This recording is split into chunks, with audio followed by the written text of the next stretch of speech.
अऊज़ु बिल्लाहि मिनश्शैतानिर रजीम बिस्मिल्लाहिर रहमानिर रहीम व बिही नस्तईन अम्मा बाद बिस्मिल्लाहिर रहमानिर रहीम क़ाल अल्लाहु तआला फ़ी मुहकम किताबिहिल मुबीन बिस्मिल्लाहिर रहमानिर रहीम व अंज़लना इलैका ज़िक्र लितुबय्यिना लिन्नास मा नुज़्ज़िला इलैहिम। कुरान मजीद फ़ुरक़ान हमीद के फ़हम के सिलसिले में हमारी तीसरी गुफ्तगू आप बरादरान की खिदमत में है। खुदावंद करीम हमें हकीकी मानों में शागिर्द कुरान, मुती कुरान और मुहिब्बिक कुरान बनने की तौफ़ीक़ अता फ़रमाए। खुदावंद करीम हमें कुरान की गहराइयों से आशना फ़रमाए, हमारे वजूद का हिस्सा बनाए। आज हम थोड़ी सी बात करेंगे कि तफ़सीर क्या है। ज़िन मोहतरम, मैं आपको अहले इल्म की जो तफ़सीर के बारे में आ रहा है उसको आपकी खिदमत में बड़े इख्तिसार के साथ आपकी खिदमत में पेश करता हूँ। अमूमन ये ज़हन में सवाल आता है कि शायद कुरान और कोई चीज़ है, तफ़सीर कोई और चीज़ है, मतन कुरान और चीज़ है, तफ़सीर कुरान कोई और चीज़। देखिए, कुरान की तफ़सीर के मुख्तलिफ़ उसलूब हैं, मुख्तलिफ़, हर एक ने कुरान की तफ़सीर को मुख्तलिफ़ अंदाज़ में पेश किया है। कुछ ने रिवायात के ज़रिए किया, कुछ ने कुरान की मसलन बाज़ों ने अपनी राय शामिल की कुरान के अंदर।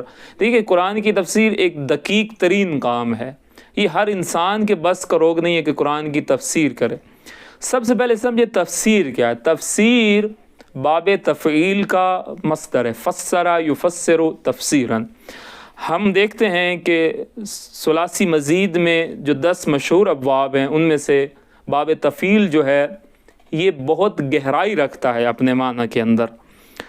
ख़ुद तफ़सीर का माना ये होगा कि पर्दा हटाना, पर्दा हटाना। अच्छा, किस पर? कुरान पर माज़अल्लाह पर्दा है। कुरान तो तमाम हक़ाइक़ और तमाम तरह की जो इंसान की फ़ितरत की अक्कासी करने वाला है, तो कुरान पे पर्दा कैसे? असल में हमारे ऊपर जहालत का, कम फ़हमी का, कुरान से दूरी का पर्दा है, उसको हटाने का नाम तफ़सीर है। वो असल में हमारे ऊपर पर्दा होता है। अच्छा, तफ़सीर से क्या मुराद है? मसलन कुरान मजीद कहे क़ाल अल्लाह, एक बंदा कहे क़ाल अल्लाह व अक़ूलु, यानी कुरान का एक मतन है, एक मतन मैं लगाता हूँ, ऐसा नहीं है तफ़सीर। ये हज़रत आयतुल्लाह जवादी आमली का ये जुमला मैं समझता हूँ बड़ी किताबों का ख़ुलासा है।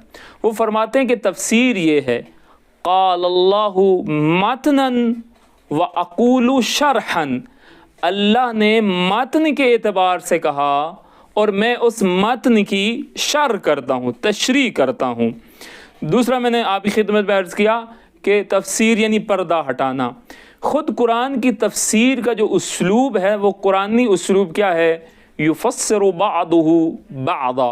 कुरान मजीद की बाज़ सूरतें बाज़ सूरतों की या बाज़ आयतें बाज़ आयतों की तफ़सीर करते हैं। दूसरे कुरान के गोया सबसे बड़ा मुफ़स्सिर ख़ुद कुरान मजीद है। उसके बाद कुरान का सबसे बड़ा मुफ़स्सिर कौन है? ख़ुद अल्लाह के नबी कुरान के सबसे बड़े मुफ़स्सिर हैं। अब ये आया मजीदा देखें, ये सूरह नहल की आया है 44 है। बिस्मिल्लाहिर रहमानिर रहीम व अंज़लना इलैका ज़िक्र, और हमने इस ज़िक्र को यानी कुरान को आप पर नाजिल किया। कुरान को अल्लाह ने ज़िक्र भी कहा। क्यों? लितुबय्यिना लिन्नास, ताकि आप लोगों को खोल खोल कर बातें बताएं, मा नुज़्ज़िला इलैहिम, जो उन पर नाजिल की गई हैं, वलअल्लहुम यतफ़क्करून, शायद कि वो तफ़क्कुर करने लग जाएं। तो अज़ीज़ान मोहतरम, कुरान मजीद की तफ़सीर का जो उसलूब है वो ख़ुद कुरानी यानी कुरान से मदद लें, कुरान की आयत दूसरी आयत की यानी ख़ुद कुरानी तफ़सीर की जाए। दूसरा, अल्लाह के नबी को ख़ुद अल्लाह ने कहा कि आपकी ज़िम्मेदारी है। फिर अल्लाह ने ख़ुद अपने ज़िम्मे लिया है कि हमारे ज़िम्मे कुरान का पढ़ाना और इसका बयान करवाना भी वो हमारे ज़िम्मे है। इंशाअल्लाह जब हम कुरान मजीद के मतन पे पहुँचेंगे एक तालिब इल्माना, तो हम कुरान की आयत को कोशिश करेंगे इंशाअल्लाह एक बहुत ही हकीराना सतह के साथ, और खुदा से दुआ करते हुए कि खुदा हमें हकीकी मानों में कुरान का शागिर्द बना, कुरान का आशिक बना, कुरान का मुहिब बना। जब हम कुरान पे इंशाअल्लाह पहुँचेंगे तो हम इंतहाई सादे उसलूब में پیرا پیرا کو ساتھ لے کر چلیں گے، سورہ سورہ کو، اور پھر انشاءاللہ ہم وہ نتیجہ لینے کی کوشش کریں گے، اور ہم اسی اسلوب اور اسی روش کے ساتھ خداوند متعال سے دعا چاہتے ہیں. اللہم نور قلوبنا بالقرآن وزین اخلاقنا بالقرآن، وصلی اللہ علی محمد وآل محمد وآلہ الطاہرین، والسلام ورحمۃ اللہ وبرکاتہ.